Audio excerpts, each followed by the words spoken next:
রুমের পর্দা সরাতেই দেখলাম আমার স্বামী একটা মেয়েকে নিয়ে তাই করছে যেটা আমার সাথে করার কথা। আমি চমকে উঠলাম, কিন্তু এতটুকু অবাক হলাম না। আমি দরজায় দাঁড়িয়ে পাহারা দিচ্ছি যাতে কেউ ওদের ডিস্টার্ব করতে না পারে। আমার স্বামীর সাথে ওসব করতে করতে মেয়েটি বলল, তানজিল তুমি এতটা হার্ডলি কিভাবে পারো? একজন নারী একটা পুরুষের কাছে যেভাবে চায় তুমি তার চেয়ে কয়েক গুণ বেশি দিতে পারো। আমার স্বামীও তার সাথে তাল মিলিয়ে বলছে, পার্টনার যদি পছন্দ হয় তাহলে কয়েক ঘন্টা ধরে এনজয় করা কোনো ম্যাটার না। ওদের দুজনের উন্মাদনার কারণে খাট পর্যন্ত খটখট করে আওয়াজ হচ্ছে, আর আমি দরজায় দাঁড়িয়ে তা শুনেও না শোনার ভান করছি, কারণ আমাকে সহ্য করে যেতে হবে। এছাড়া যে কোনো উপায় নেই। আপনারা হয়তোবা ভাবছেন আমি কেমন স্ত্রী যে কিনা নিজের স্বামীকে পরনারীর সাথে এক বিছানায় দেখার পরও সবকিছু মুখ বুঝে সহ্য করে যাচ্ছি। আমার ভেতর যে কষ্ট সেটা আমি কাউকে বোঝাতে পারবো না, কিন্তু কি কারণে যে আমি সহ্য করছি সেটা কিছুক্ষণ পরে বলবো। মেয়েটি আবারও বলছে, সত্যি তানজিল তোমার বউকে দেখে আমার হিংসা হচ্ছে। মেয়েটি প্রতি রাতে তোমাকে পায় আর আমি তোমাকে পাই মাঝে মধ্যে। কে বলেছে আমার বউ আমাকে প্রতি রাতে পায়? কালে ভাদ্রে যখন আমার কোনোখানে কোনো বান্ধবী জোগাড় হয় না তখন তার সাথে মেলামেশা করি।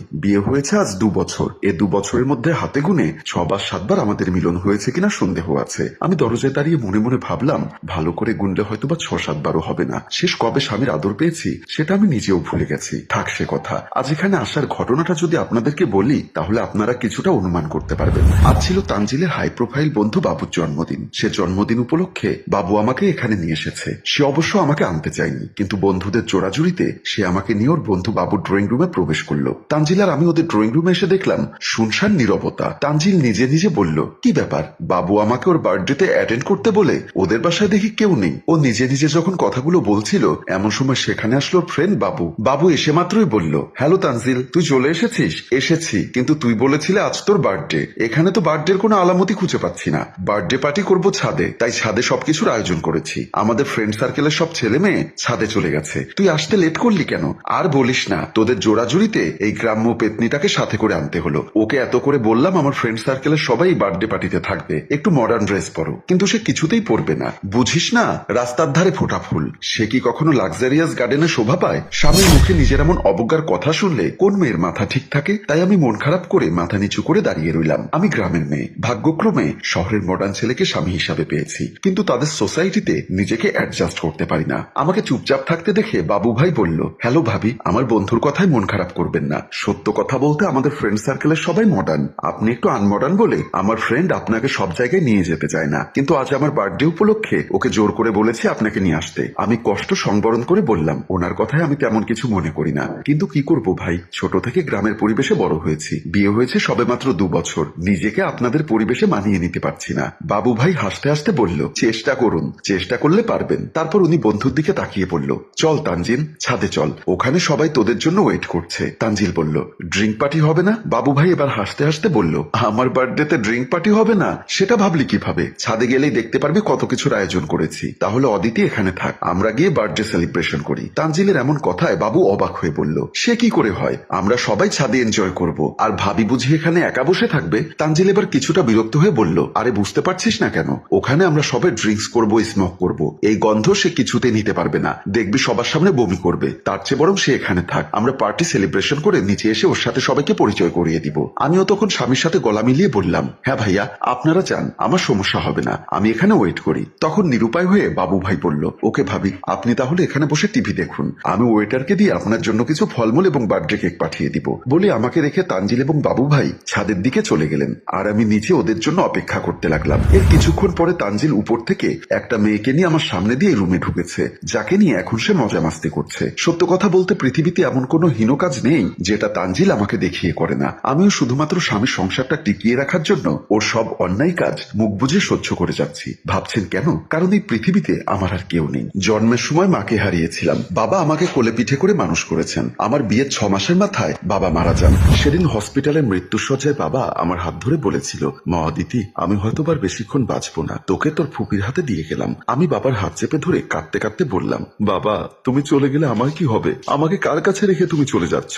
জন্মের পরপর মাকে হারিয়েছি, তুমি ছাড়া এই পৃথিবীতে আমার আর কেউ নেই। তুমিও চলে গেলে আমি কার কাছে থাকবো? বাবা আমাকে সান্ত্বনা দিয়ে বলেছিল, তোর ফুপি আছে না, তানজিল আছে না, ওদের কাছে থাকবি। তখন আমার ফুপি, মানে যিনি আমার শাশুড়ি, উনি আমাকে সান্ত্বনা দিয়ে বলল, কেন রে পাগলি, আমি কি তোকে কখনো নিজের মেয়ের চাইতে কম ভালোবাসা দিয়েছি? আর আল্লাহর উপর ভরসা রাখ, দেখবি তোর বাবার কিচ্ছু হবে না, তোর বাবা আবার সুস্থ হয়ে আমাদের মাঝে ফিরে আসবে। সেদিন মৃত্যুশয্যায় বাবাকে কথা দিয়েছিলাম শত কষ্ট হলেও স্বামী স্বামীর সংসার ছেড়ে কোথাও যাব না, তাই স্বামীর এত অত্যাচার সত্ত্বেও মুখ বুজে সব সহ্য করে যাচ্ছি। যদি কখনো আল্লাহ আমার সহায় হয়ে আমার স্বামীকে নেকামল দান করার তৌফিক দান করে, তখন হয়তোবা আমার সুখ ফিরে আসবে। আমি যখন দরজায় দাঁড়িয়ে কথাগুলো ভাবছিলাম, তখন দেখলাম তানজিল কাপড় ঠিক করতে করতে দরজা দিয়ে বের হয়ে যাচ্ছে। আমাকে দেখে রাগান্বিত কণ্ঠে বলল, তোমার কি লাজ লজ্জা বলতে কিছুই নেই? দেখছো স্বামী ভেতরে একটা মেয়েকে নিয়ে আনন্দ করছে, আর তুমি দরজায় দাঁড়িয়ে তা দেখে মজা নিচ্ছ?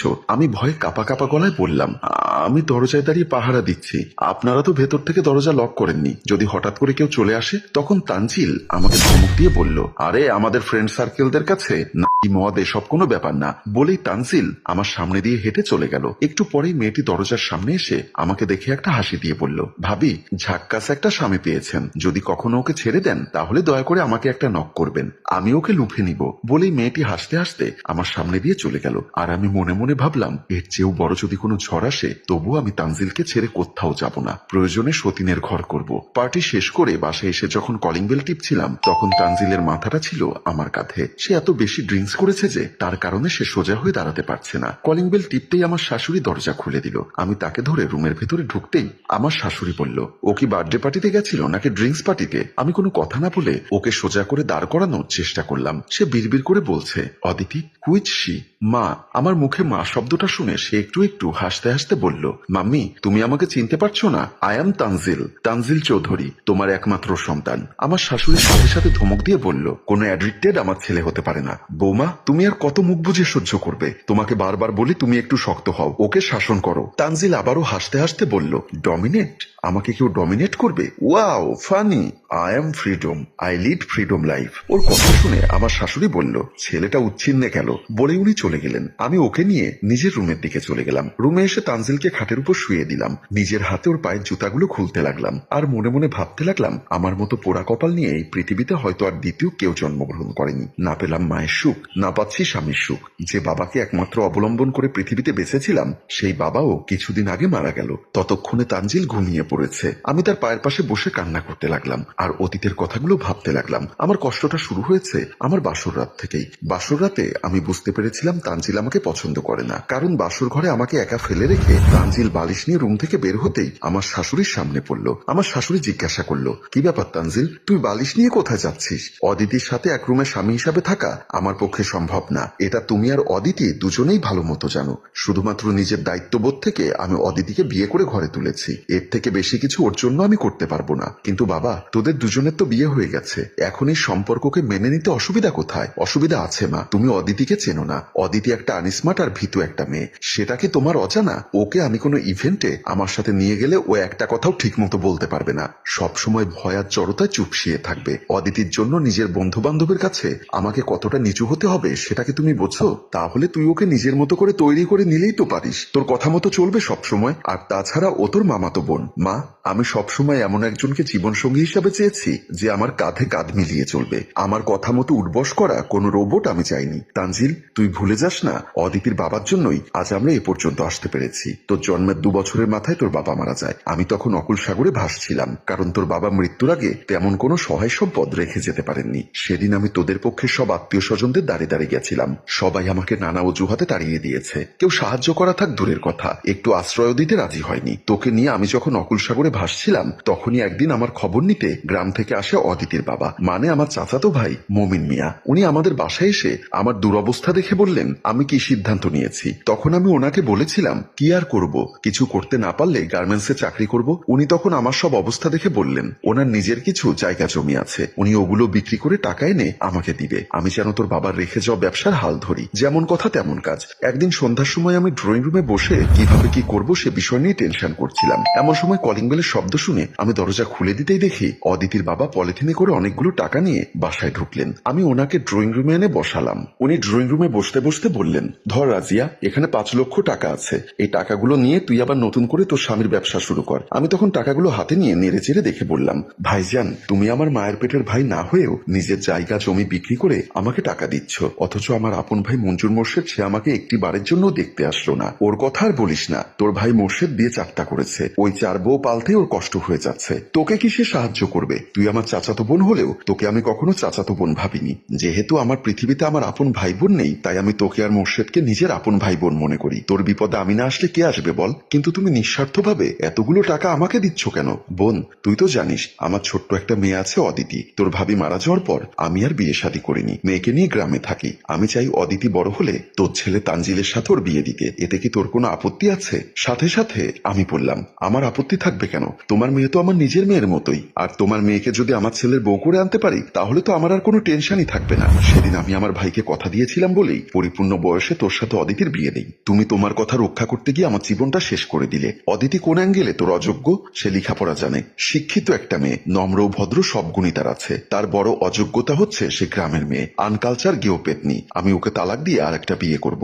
যেদিন তুই ওকে তালাক দিয়ে আর একটা বিয়ের কথা চিন্তা করবি সেদিন আমার মরা মুখ দেখবি। বলেই আমার শাশুড়ি কান্না করতে করতে ওখান থেকে চলে গেল। মায়ের চাপাচাপিতে তানজিল আমাকে মেনে নিলেও প্রতিনিয়ত আমাকে টর্চার করে চলেছে। আমিও বাবার কথা রক্ষার্থে ও সব অন্যায় আবদার মেনে নিচ্ছি, আর প্রতিদিন দুহাত তুলে আল্লাহর কাছে ওকে সঠিক পথে ফিরিয়ে আনার তৌফিক কামনা করে যাচ্ছি। এভাবেই কেটে গেল আরো একটি বছর। এর মধ্যে আমি নিজেকে পাল্টে ফেলেছি, তানজিলের মনের মতো হয়ে চলার চেষ্টা করছি। শাড়ি থ্রি পিস ফেলে জিন্স প্যান্ট আর মডার্ন ড্রেস পরার অভ্যাস করেছি। আজ তানজিলের ফ্রেন্ড সাইফুল ভাইয়ের বার্থডে পার্টি, তাই তানজিল বলেছে আমাকে রেডি হতে, তাই আমি মডার্ন ড্রেস পরে রেডি হচ্ছিলাম। এমন সময় আমার শাশুড়ি এসে বলল, বৌমা তুমিও দেখছি তানজিলের সাথে গাড্ডালিকা প্রবাহে গা ভাসিয়ে দিলে। আমি একটা মুচকি হাসি দিয়ে বললাম, কি করবো মা, স্বামীর মন পেতে হলে তো আমাকে ওভাবেই চলতে হবে। আমার শাশুড়ি ভারাক্রান্ত মনে বলল, না পারলাম ছেলেটাকে আমার মন মতো করে গড়ে তুলতে, না পারলে তোমার মতো করে তাকে তৈরি করতে। বাদ দাও সব এখন। কোথায় যাচ্ছ?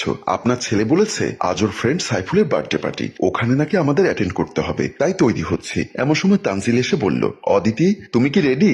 হ্যাঁ চলো তাহলে। মা আমাদের আজ রাতে ফিরতে একটু লেট হবে, তুমি খেয়ে নিও। বলে আমি আর তানজিল বার্থডে পার্টিতে অ্যাটেন্ড করতে বের হয়ে গেলাম। বার্থডে পার্টিটা হচ্ছে ছাদে, তবে তেমন কোনো আয়োজন নেই। দেখলাম ছাদের মধ্যখানে একটা পার্টি বিছিয়ে ওরা বারবিকিউ পার্টির নামে আয়োজন করছে। ওখানে উপস্থিত আছে বাবু ভাই, সাইফুল, তানিশা নামের একটা মেয়ে, ফাহিম ও সাকিব। আমাদের আসতে দেখে সাইফুল বসা থেকে দাঁড়িয়ে বলল, আরে তানজিল তোদের সময় জ্ঞান আর কতদিনে হবে? বার্থডে পার্টি শেষ হয়ে এখন আমরা বারবিকিউ পার্টি করছি, বরাবরের মতোই তোরা লেট করলি। বাবু ভাই বলল, তানজিলের কথা আর বলিস না, ও সারা জীবন লেট করে গেছে, আজ পরিবর্তন হবে কিভাবে? সাকিব বলল, কথা না বাড়িয়ে মাস্তি করতে বসে পড়। শেষ পর্যন্ত আমিও তানজিল ওদের সাথে ড্রিঙ্কস পার্টিতে বসে গেলাম। সবাই এক প্যাক করে খাচ্ছে, আমিও তাদের সাথে খাওয়া শুরু করলাম। এই কদিনে স্বামীর সাথে খেতে খেতে আমারও একটু একটু অভ্যাস হয়ে গেছে। বারবিকিউ মুরগির গোস্তগুলো খুব টেস্ট হয়েছে। তানজিল বলল, বারবিকিউ গুলো কে করেছে? পাশে বসা ফাহিম নামের ছেলেটি বলল, আমি আর তানিশা করেছি। তানজিল খুশি হয়ে বলল, খুব ভালো করেছো, অনেক টেস্টি হয়েছে।